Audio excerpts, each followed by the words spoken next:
Ladies and gentlemen, welcome to Grand Rounds. My name is Tom Farden. I'm chair this week.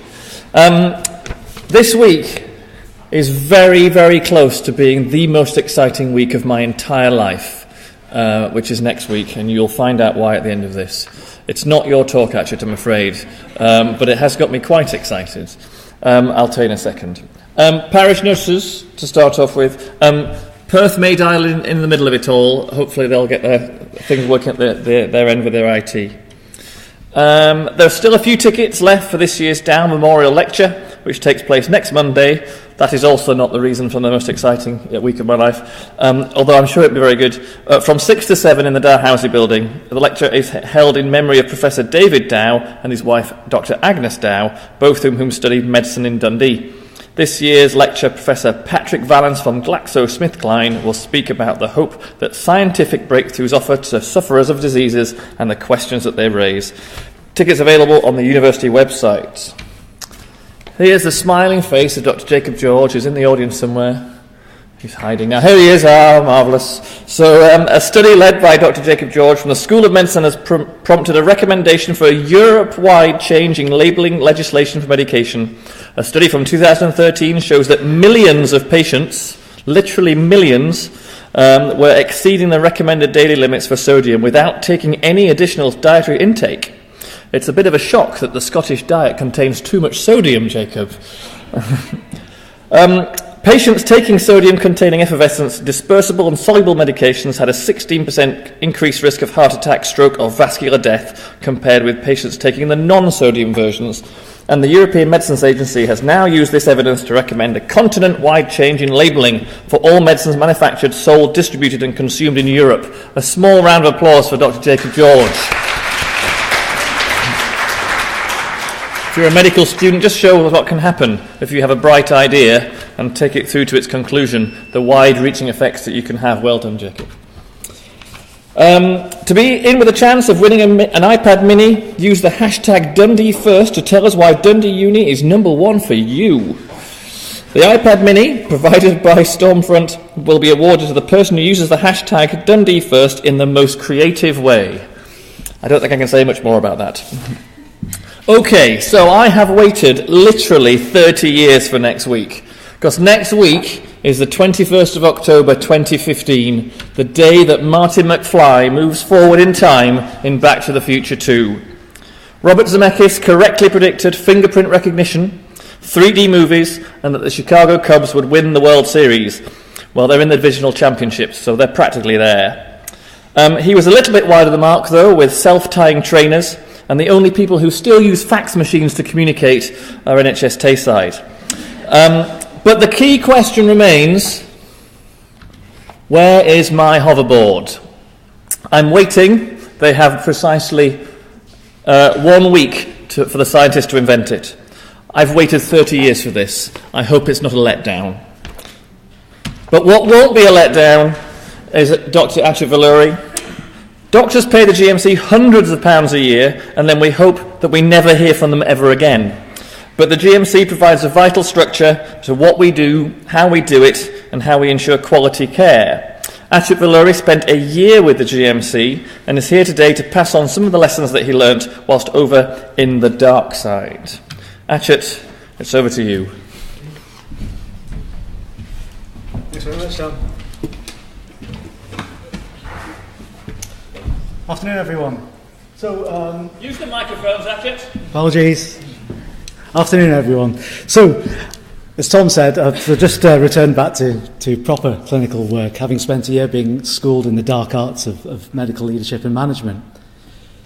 I spent time on the Scottish Clinical Leadership Fellowship Scheme. It was a new scheme run by NHS Education for Scotland in partnership with Scottish Government and a number of host organisations like the GMC in my case. And it's essentially designed to let interested trainees develop skills in leadership and management while being immersed in the running of national organisations, formal leadership programmes, at the end of the day kind of just networking with the great and the good. So I'd like to share with you some of the lessons I've learned, and one of them was this. Tom, could I get you up here for a second? That's all. Thomas. Hello. Can I get you to check that bottle out? Check it out. Yeah. Does it look like a normal bottle of Dr. Pepper to you? Yes, Paul. It looks like a normal bottle without a label, but has a lid. And if I gave you this 5p piece, Tom, Yes? without opening the lid, would you be able to put that 5p piece inside that bottle? No, Paul, I can't fit it in. Thank you very much. So essentially, you can have a seat, Tom. Oh, thank you. So I suppose unless I was going to take off the lid and put 5p piece in, that's just, I wasn't going to be able to do that. So can you see me on the monitor? Not really. So 5p piece, bottle.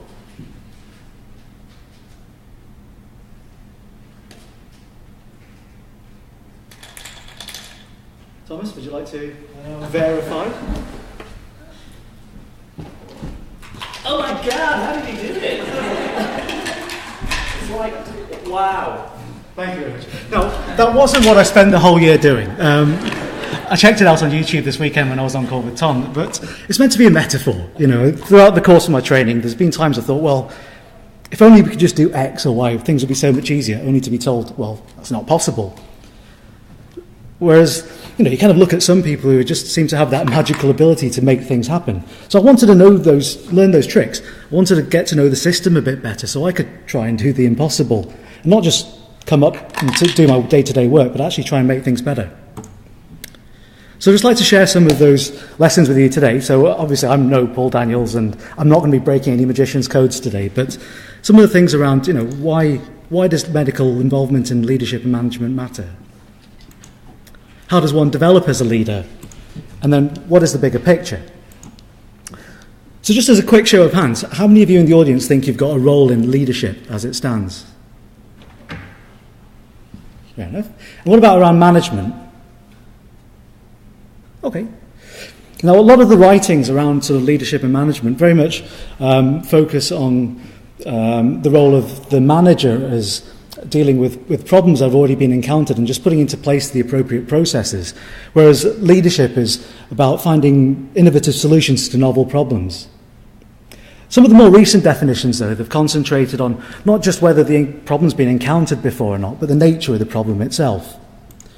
So what we call tame or technical problems are essentially problems that you can solve through a unilinear solution. So you just keep going and eventually you'll get to a solution and solve the problem. Now, wicked problems, on the other hand, are ones that there is no unilinear solution. There is no stopping point at which you've solved the problem. They're typically complex rather than just complicated, can be more intractable. There's not necessarily a right or a wrong answer, just better or worse solutions. And sometimes the solutions in themselves can cause problems. So those sort of tame or technical problems, they're essentially the domain of management. So putting into place the appropriate processes to solve the problem. And that might include things like acute kidney injury, dealing with that, or maybe a heart and lung transplant. So how many of us think we don't have dealings with management at the moment? I suppose leadership and dealing with those wicked problems, that's where things get a bit more interesting. You know, it might be issues around, you know, how do we address the expected bed problems around winter? How do we continue to recruit the best and the brightest to medicine? I suppose till now, probably the dominant model of leadership has been one of command and control. And that's the appropriate response to a critical problem, you know, like a cardiac arrest or an intraoperative bleed, when you need swift and decisive action. And it calls for someone just to take charge. And I suppose, you know, we're constantly being told we're lurching from one crisis to the next, from a bed crisis to a recruitment crisis to a global economic crisis to war on terror. So it's not really any surprise that, you know, the kind of model of leadership that we've come to accept is the command and control, in fact, come to expect. But as we've seen with wicked problems, there isn't a right or wrong solution, and there's people just, you know, are political leaders who are told to never, you know, always make use of a crisis and never let it go to waste. They don't have the right answer, so we need to look for a different form of leadership. Now, the authors of this little book are admittedly prominent medical leaders, have said that assuming leadership roles at all stages of career and training is becoming a progressively vital component of becoming a good doctor. Where's the evidence, I hear you say? Well, This paper from 2008 looked at the literature from around the world, plus case studies from around England. What they found is that doctors have the most influence when it comes to implementing changes that lead to improve performance. But importantly, without doctors, attempts at any sort of large-scale radical change are just doomed to fail. And furthermore, any failures in care are often blamed on inadequate medical leadership, poor communication, disempowerment of staff, patients, and a disconnection between doctors and managers. And I'm seeing how long I can go before I drop the F-bomb, Francis, rather than anything else, but it does sound a bit premonitory. Another important paper was this one from 2013, and it gave an up-to-date picture of the range and models of medical leadership structures in trusts in England. It analysed the different types of processes that operationalise those structures, and then looked at the structures and the processes and linked it to data on trust performance. And what it found was a variety of structures, divisions, directorates, service line approaches, and a mix of them. Most sites reported themselves to be medically or clinically led, with doctors' involvement at 3 or 4 different levels. But importantly, what varied quite significantly, not just between trusts, but within trusts themselves, was the extent to which doctors felt they were engaged within the work of the organisations. And trusts with the highest levels of engagement perform much better on measures of organisational performance, and vice versa. Most recently, this paper from the King's Fund, which is arguably one of the leading think tanks of healthcare and the Faculty of Medical Leadership and Management, with the Centre for Creative Leadership, looked at the evidence up to date and found a clear link between medical leadership and a range of important outcomes, such as patient satisfaction, patient mortality, organisational financial performance, staff well-being, engagement, turnover and absenteeism, and overall quality of care. So what's been the experience in Scotland? Well, this study was commissioned by the BMA Scottish Consultants Committee and conducted by University of Dundee and Glasgow together. And the results were announced pretty recently at the reception at Scottish Parliament. What they found was that while consultants were very highly engaged with their job, their colleagues, NHS values, there was significant frustration and disengagement. And it was mainly due to the perceived lack of input into decision-making. And that was leading to a sense of loss of professionalism and autonomy. But what impact is that having on patient care? So between December 2013 and December 2014, there was these 3 reports into serious failings of care in NHS Scotland. There was NHS Lanarkshire, the Vale of Leven Hospital, and Aberdeen Royal Infirmary. And if you remember back a couple of years ago, the then president of the RCP, a certain cardiologist from PRI, made mention of, the events have happened in mid-staffs had the potential to be repeated anywhere in Scotland and the UK. So in response, the Academy of Scottish Medical Royal Colleges and Faculties put together a working group to look over these reports and see if there's any common lessons to be learned, any recommendations that we could put into practice.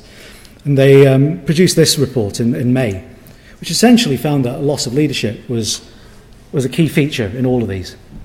But importantly, action needed to be taken to address that feeling of learned helplessness, that people couldn't make a difference at an individual level. So with increasing and clear evidence that medical engagement has an impact on clinical outcomes, medical involvement with leadership and management is not really an optional extra anymore, and it should be part of the integral part of the culture. But achieving that is no tame issue, and so the experts realise this. So there's guidance out there about how boards can go about developing a sense of collective distributed leadership. So essentially where there's still that formal hierarchy, but there's an ebb and flow of power, so people are able to make changes to their workplace depending on who has that expertise at the time. I mean, there's a professional imperative as well. Back in 2012, the GMC released this bit of guidance on leadership and management for doctors, outlining the duties and principles that apply to all doctors, but the extra responsibilities that also apply to doctors with leadership and management responsibilities at a personal level, team level, and an organisational level. Now, the Academy of Medical Royal Colleges, together with the now defunct NHS Institute for Improvement and Innovation, had a look at the evidence that's out there, the literature and the various leadership frameworks, and looked at the medical curricula and put together this sort of curricular framework for doctors in training so they could develop as leaders. Now, the QR code takes you to a quite convenient online self-assessment tool, which allows you to manage your own learning and development by identifying areas that you can work on. Similar to the Medical Leadership Competency Framework, the NHS Leadership Academy put together this evidence-based research model, drawing in private sector as well as international experience, but it's more meant for all healthcare professionals, not just doctors. Now, most recently, the Faculty of Medical Leadership and Management has set out these leadership and management standards for medical professionals. Now, not another bloody set of standards, I hear you scream out, but in its defence, it does sort of set out a set of core values and behaviours which have been worded quite specifically so they can be observable, measurable and accessible, and also allow that scope for you to develop personally. And they're based around sort of three domains. First is around a knowledge and an understanding of yourself and how you relate to other people, while constantly striving for that sort of self-improvement. And three really important qualities, really, of persistence, resilience, and pretty unshakable optimism. The second one's around your team behaviours, really. An effective leader should be able to establish and lead teams, be able to get the most out of them, but also know when to lead and be led. And finally, it was an area of corporate awareness, or just having a sense of the bigger picture. So how do we become more self-aware? So there's tools out there like the Myers-Briggs that probably a reasonable number of you have come across. So essentially it looks at our preferences across four dichotomies. The first is around whether we consider ourselves more action-orientated or thought-orientated, and whether we draw our energy by spending time with other people or by ourselves. The second is how we prefer to take in information. Do we prefer to look at the details? Do we prefer to look at the big picture? The third's how we make decisions. Is it based on sort of logic or feeling? And finally, do we prefer structure and predictability or flexibility and surprise? You can probably just have a think for yourselves where you fall on that, but the proper test relies on a series of about 93 questions, which sheds light on our own personal preferences. So having an awareness of your own preferences is useful for making the most of your strengths, but also highlighting areas that you can work on. Now, those of you that know me probably recognise I'm more of a P than a J. And I've spent a fair bit of time trying to, can't think of the right term, getting hold of my penis is probably not the right one. One of the techniques I've used is this getting things done technique. And it essentially relies on moving sort of planned tasks out of your head and putting them recorded on paper or iPad, whatever. But you're breaking them down into actionable work items, which then focuses your attention on taking action on tasks rather than just thinking about them. And that flowchart has really changed my life, to be honest, or at least my inbox. Over the course of the last year, I've managed to keep my inbox to pretty much zero at all times, which, it was about 100 before then. So just as a quick sort of run through, whenever anything comes to you, let's say use the email example, is it something to be done? If it isn't, is it something of interest? If not, straight in the trash. If it is it something for the future, i.e. goes in the someday maybe, or is it something that you're currently working on, a kind of a reference? Now, if it is something that you need to do, is it a single step thing? If not, it goes into your kind of tasks, project folder, and then you can work through those. If it is a single step, is it 2 minutes or less? If it is, just do it, get it out of the way. If it isn't and it takes longer, is it something you can delegate? And if it is, delegate it, but make sure you're putting it in some kind of waiting for folder, you know who you delegate it to and can keep a track of things. Finally, if it's for yourself, does it need to be done by a specific time? If it is, put it into your calendar, block off a bit of time, sort of manage it that way. And if it's not, then you can use your kind of urgent and important matrix to determine how you do things. So, a bit of a handy tip. Now, the other area that's quite useful with the Myers-Briggs is how explaining our interactions with other people, really. And if you haven't guessed, I'm probably more of an N, bigger picture guy than the details. And there's probably quite a few of my conversations that have gone something like this. Yeah, so it can be quite handy to see how best you approach someone. So maybe rather than just talking big picture with this guy, probably should have talked a bit more detail. But there's other tools out there like that help get the best out of our behaviours in the workplace, like the Belbin team role. And what that relies on is a series of 9 team roles that are essential for the functioning of any team to get from start to finish. And what it relies on is a balance of these in your group. So if you've got a group without any plants in, for example, you may struggle to get the initial spark of an idea. Without shapers, it might just the group might amble along a little bit aimlessly, miss deadlines, lack that sort of dynamic and drive. Now the other thing the team roles identifies, besides the strengths of each of these roles, is an allowable weakness. Now it's essentially the kind of the flip side of their characteristic. And they're allowable because of the strengths that person brings, but it's good to be aware of them. So for example, a coordinator might, say, overly delegate tasks and leave little to themselves, where the completer finishers might focus too much and go to sort of perfectionist extremes. So, using these sort of psychometric tests, they're not the answer to everything. They definitely shouldn't, and it shouldn't be used for recruitment. Really, when you're employing someone, you're looking at their values, their why, rather than the what and the how they do. Whereas these sort of Belbin team model roles, the Myers-Briggs, they all help to gain the best out of the how and the what. So the final domain of the standards was around corporate awareness. And working as employees, as we do for NHS Scotland, we're part of a 160,000 strong workforce, about 20,000 of which are doctors. Just short of 6,000 of them are on the secondary consultants, and a similar number of GPs and about 1,000 GP practices.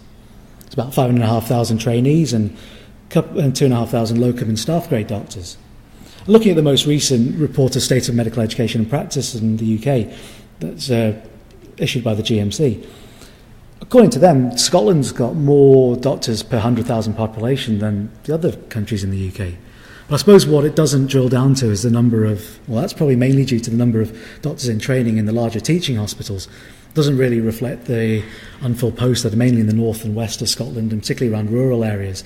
I don't need to tell you guys of the pressures that can put on the system, not least the amount of money we need to spend on locums. Indeed, when it comes to money, the spend per year in Scotland is more than 12 billion for the upcoming year. It's the biggest area of spend by government. It's more than 1/3 of the total budget for Scotland.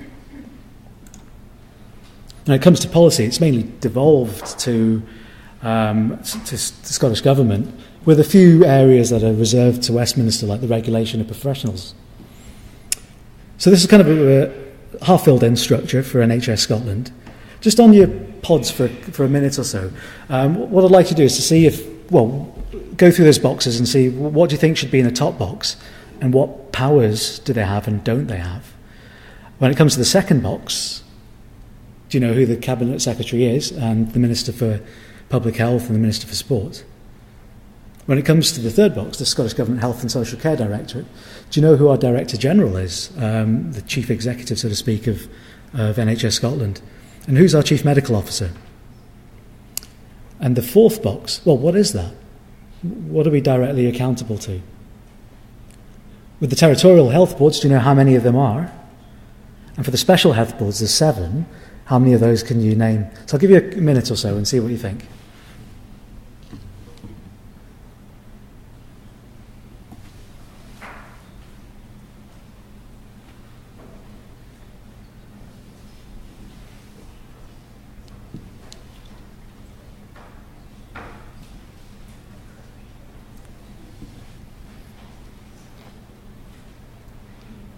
Given we're living in the age of Google, that's not cheating anymore, is it?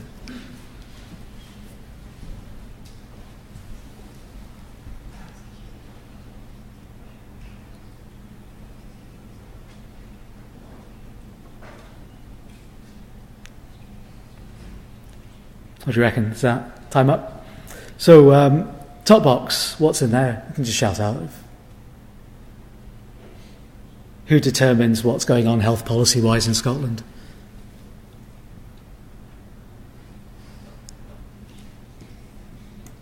So we've got Scottish Parliament.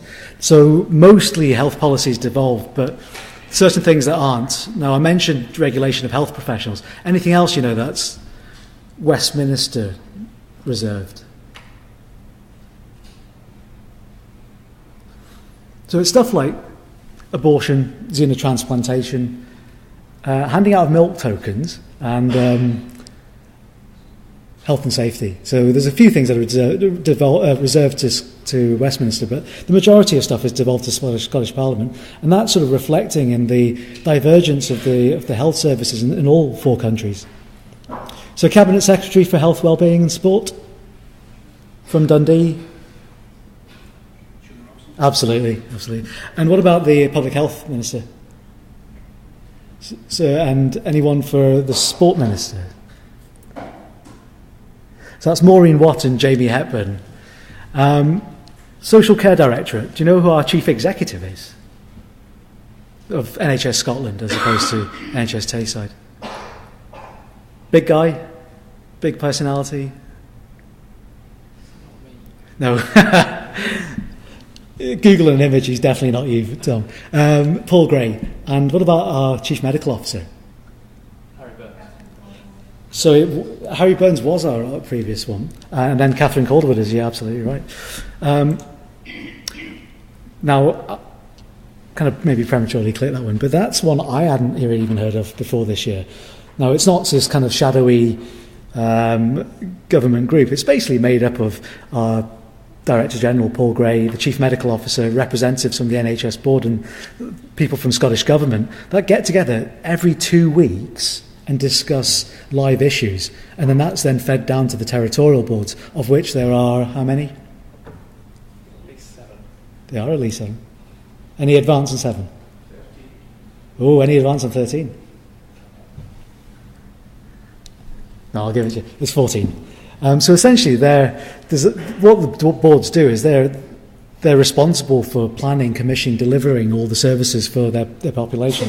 What about the special health boards? Any idea of who they are? NES. Yep, so there's NES. NSS. There's NSS, who's a kind of the procurement for NHS. Ambulance service. Yep, the ambulance service.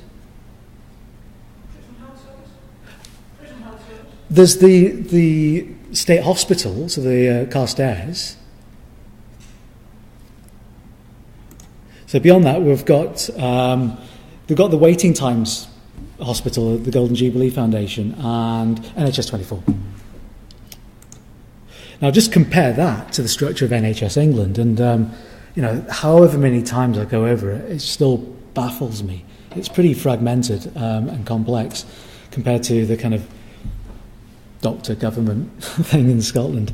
Now, if you do get time, the King's Fund issued this sort of video which tries to explain it. It'll do a lot better than I would, and some of the politics behind it.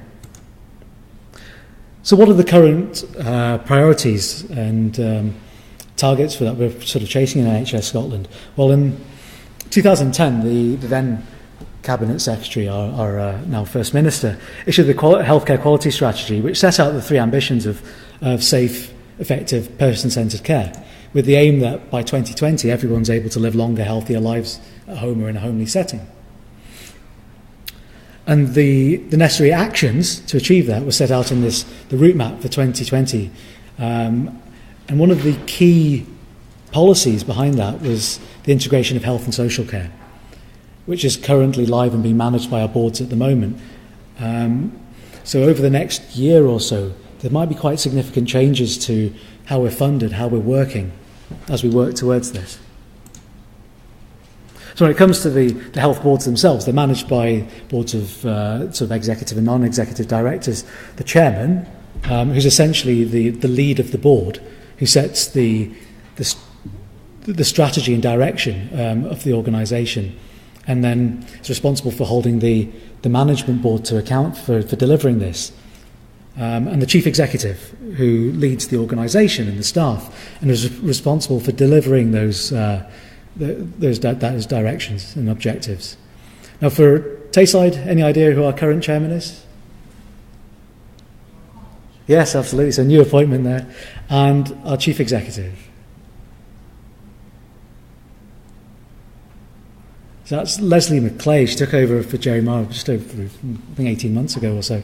And generally, at the board level, the management team are responsible for this higher level, management level. But there are some frontline interactions. But where the frontline interactions are probably more evident is at each service level, there'll be a local management team, which typically involves a site director, clinical director, lead nurse, service and nurse managers.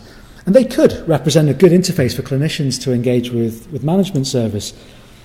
But unfortunately, that's traditionally been where most of the misunderstanding has taken place. And doctors typically have not a lot of great things to say about managers, and I suppose a few early jabs have landed home with doctors saying that managers focus on process targets rather than outcome measures, and how bureaucracy is just a burden to patient care. But the managers take a few counter blows and say, well, I suppose as doctors, have we moved with the times? Professional autonomy is not supreme anymore, and as with every other member of society, we're held accountable, and that is a fundamental part of our professionalism, our accountability. And at the end of the day, clinicians don't have a monopoly on caring for patients. And what we really want is a healthcare system that's world class. And actually, if you look at the amount of spend we have compared to other countries, spending more doesn't equate to better healthcare. And in fact, there's evidence now that if you concentrate on improving quality, you can actually save money. So the smarter health boards, rather than concentrating on efficiencies and cost and process targets, are looking at outcome measures and quality.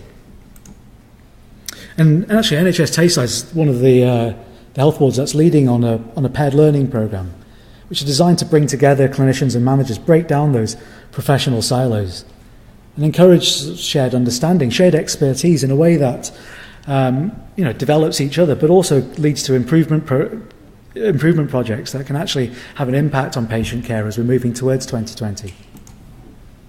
So I suppose if you are interested in view of getting involved with healthcare leadership, a few of the challenges upcoming that continue to plague people around, well, how do we combine this sort of top-down and bottom-up approaches?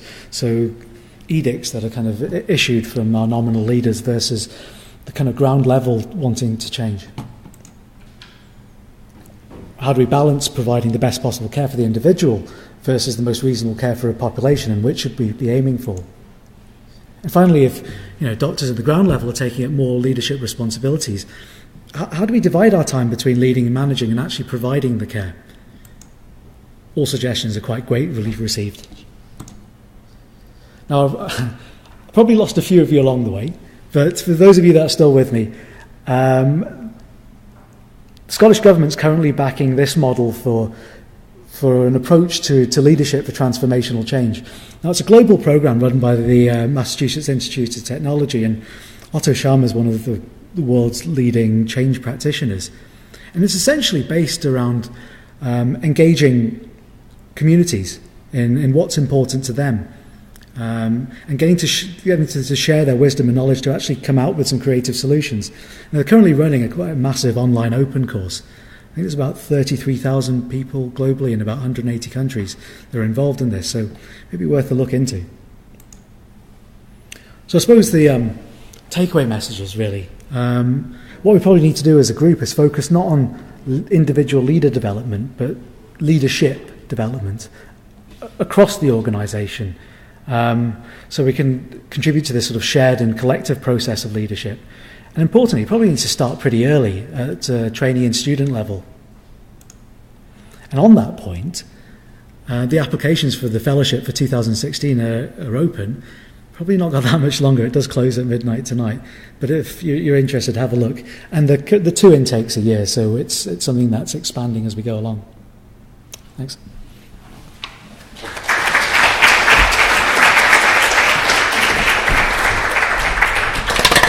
It's still in there. It's still in there. Thanks so much, Achyut. That's very interesting. Do press a button on your way out. Never mind. He's coming back. Press the button. Press the button. Vote. Jacob George has to vote up himself. Right. Thanks so much. I think that's very interesting. I've done a lot of this leadership stuff, and I think it's something that we should be teaching more to our medical students and more to our junior doctors. I'm fully behind it. One thing that you didn't talk about is followership, which I know a little bit about, but not a lot. As doctors and senior other healthcare practitioners, we're very good at leading things, or at least we think we are. We're very good at being the high engine, the chief, but not enough Indians to actually do the work. And being a good follower is perhaps just as important, if more so, than being a good leader. Do you think we should teach this in medical school, Achyut? Yeah, absolutely. I think it's. Have a microphone. Yeah, I mean, we focus on the sort of the clinical, the technical skills, and there's more of an appreciation of this, of the communication side of the non-technical skills, but actually this more systems approach to thinking about things is just as equally important as the individual, personal approach. So, I think the inroads have been made. So I'm sure Effie's going to have something to say about that. Does anyone have any questions from the audience? Now I've managed to put the batteries in a microphone. Oh. You stay there. I think probably so. I'm just about to finish my training in neurology, and I think there's probably still a very long way to go to somehow convey the teaching or involvement of medical people in leadership and management. I mean, I just completed my leadership and management course part 2 last Friday, and it's probably been the most pain-stricken 8 hours of my life. And there were some very, very interesting concepts that were touched on, but you cannot possibly ask senior medical people to assemble plastic potato heads and measure time. So I think what is currently in place is totally inadequate and counterproductive. So I maybe just as an idea of maybe revamping or rechanging, restructuring these. You just get it off your chest, don't worry. It's fine. I mean, I had a similar experience because I'd completed my LAMP program and I was coming into the final year before I CCT'd, and I thought, well, I don't have any of the skills. I've got some kind of theoretical understanding, perhaps an appreciation, but have I had a chance to put any of this into practice? And I think that's the implication for this leadership work is it's not about identifying people, taking them out of their workplaces. It's about developing that capability in situ. So we're working within our organisations with the live issues and learning as we're doing. And I think that's really what we need to expand on. An argument could be made about clinical fellowships being organisationally based and spending our 9 to 5 time doing this plus out of hours clinical work. Do you all know whether you're a shaper or a plant or a plant? Do you know what your role is in a team? I'm a shaper. The allowable negatives can piss people off, seemingly. Seemingly. Where are you? Go on. You just prove it. There you go. You got past it. So apparently I'm challenging dynamic, thrive on pressure. I have drive and courage to overcome obstacles, but I'm prone to provocation and offends people's feelings. So again, don't hold back. Thanks very much, Mike. Thank you. That's 15 years of knowing each other now. Excellent. You're a plant, do you reckon? I'm probably a resource investigator, I think, rather than a plant. Does everyone else know? Does anybody know? Oh well, or too shy to say. Maybe we're all shapers. Right, if nobody else has any quick questions, then I'll let you away. And next week, Judith Taylor and her husband, whose name has gone right out of my brain, is going to come and talk to us about their experiences of a year out working in Africa. So they're going to talk about their experience of working for for that year. I'm not here because I'll be playing with my hoverboard. Hopefully, I'm on annual leave to play with my children, so I will be a guest chair. We'll find out who that's going to be. But thanks very much for coming. Do press a button on the iPads on the way out as you leave, so we can get some instant feedback. Thanks, Achyut. Thanks for coming. I won't see you next week.